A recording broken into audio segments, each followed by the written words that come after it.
Hi friends, മുസ്ലിം ലീഗിൻ്റെ വനിതാ നേതാവ് ഡെപ്യൂട്ടി മേയർ സ്ഥാനത്തേക്ക് മത്സരിക്കുന്ന ഫാത്തിമ തഹ്ലിയ ഇന്നൊരു പ്രസ്താവന നടത്തിയിട്ടുണ്ട്.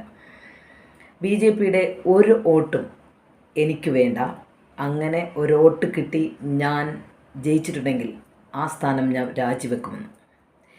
ഈ പ്രസ്താവന എവിടെ എത്തി നിൽക്കുന്നു? ഒരു മതേതര രാജ്യത്തിരുന്നു കൊണ്ട് ജനാധിപത്യ മൂല്യങ്ങൾ സംരക്ഷിക്കേണ്ട ആ ജനാധിപത്യ പ്രക്രിയയിലൂടെ ഇപ്പോൾ വിജയം നേടിയ ഒരു വ്യക്തിയാണ്, ഒരു സ്ഥാനത്തിരിക്കുന്ന ഒരാളാണ് ഇങ്ങനെ സംസാരിക്കുന്നത്.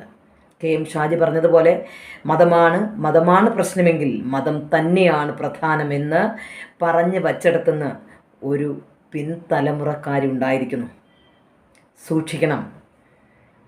ഇസ്ലാമിസ്റ്റുകൾക്കില്ലാത്ത മതേതരത്വം ഇവിടെ ആർക്കാണ് വേണ്ടതെന്ന് നമ്മൾ ഓരോരുത്തരും ചിന്തിച്ച് തുടങ്ങിയില്ലെങ്കിൽ നാളെ പലായനം ചെയ്യേണ്ട കെട്ടുകൾ റെഡിയാക്കേണ്ടി വരും. പിന്നെ പ്രതികരണശേഷി നഷ്ടപ്പെട്ടവരാണ് മറ്റുള്ളവർ എന്ന് കരുതുന്നത് ഫാത്തിമ തഹ്ലിയ ഒന്ന് ഓർത്തു വയ്ക്കുന്നതാണ് നല്ലത്. പിന്നെ നീ ഇവിടെ ഭരിച്ചാൽ ഇവിടെ ആർക്കാണ് ലാഭം? നീ രാജിവെച്ചാൽ ഇവിടെ ആർക്കാണ് നഷ്ടം? ഇവിടെ ഒന്നും സംഭവിക്കാൻ പോകുന്നില്ല. നിൻ്റെ ചിന്തകളും നിൻ്റെ അഹങ്കാരവും എല്ലാം നൈമിഷികമാണ്, ടെമ്പററിയാണ്. ഇതിനൊന്നും നിൻ്റെ ആയുസോളം നീളമൊന്നുമില്ല. അതൊക്കെ വെറും ഷോർട്ട് പീരീഡിൽ മാത്രം നിനക്ക് തോന്നുന്ന ഒരു അഹങ്കാരത്തിൻ്റെ ഭാഷയാണ്. അത് അംഗീകരിച്ചു തരാൻ നിനക്ക് കുറച്ച് അണികളുണ്ടാവുമായിരിക്കും.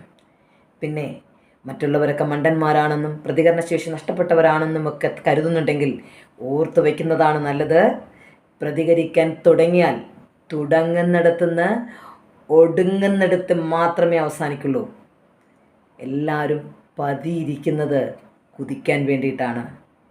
BJP ഭരിക്കുന്ന ഒരു രാജ്യത്ത് നിന്ന് ആ ആനുകൂല്യങ്ങളൊക്കെ പറ്റിക്കൊണ്ട് നിനക്ക് ആ പ്രസ്ഥാനത്തിനെതിരായി സംസാരിക്കാൻ നിൻ്റെ നാവ് പൊന്തിയിട്ടുണ്ടെങ്കിൽ നമ്മളും കരുതിയിരിക്കുന്നു.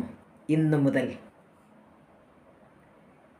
BJP ഭരിക്കുന്ന ഒരു രാജ്യത്തിരുന്നു കൊണ്ട് നിനക്ക് പറയാനുള്ള സ്വാതന്ത്ര്യമുണ്ട്.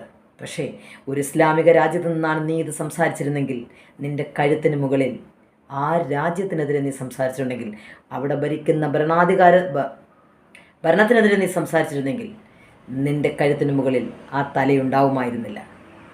മനസ്സിലായോ?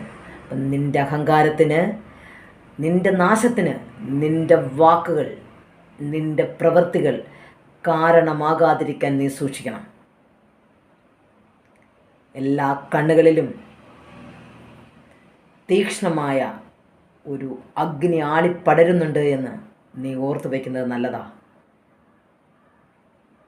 പിന്നെ അഹങ്കാരം നാശത്തിൻ്റെ മുന്നോടിയാണ്.